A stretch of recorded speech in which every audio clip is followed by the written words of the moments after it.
এমপিতে প্রশ্নই আসে না, আমাকে গোলাম যদি বলেন তাতে সমস্যা নেই। আর ক্ষমতা এটা একটা আসলে আগুনের পোশাক, এটা একটা মারাত্মক জিনিস। জান্নাত এবং জাহান্নামের মাঝে একটা জাহান্নামের কিনারায় দাঁড়ানো। একটু যদি এদিক ওদিক হয়ে যায়, যদি একটা টাকা তসরুপ হয়ে যায় সরকারের ফান্ডের টাকা, তাহলে কিন্তু আল্লাহর আদালতে জবাবদিহিতে আছে।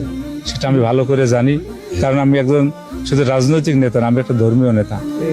আমার ধর্মই আগে, এরপরে জনসেবা। জনসেবাই ধর্মের অন্তর্ভুক্ত। আমি এই জায়গায় শুধু জনসেবাকে যে প্রাধান্য দিলাম, অন্যান্য দিক দিয়ে নামাজ রোজা যা কাছে এইটা অবমূল্যায়ন করলাম না। আমার মালিকের ইবাদত এইটা আগে, এরপরে জনসেবা, এরপরে আমি রাজনৈতিক নেতা। রাজনৈতিক নেতা এটা আমার 4th%, এটা আমি 3rd%ও রাখিনি, এটা 4th%, কারণ এটা একটা সাংঘাতিক বোঝা।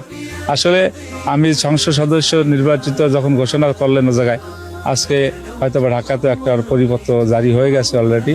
আসলে আমি কিন্তু যেভাবে আমাকে উল্লাস দেখা দরকার, আপনাকে দেখতে পারতেছেন আমাকে।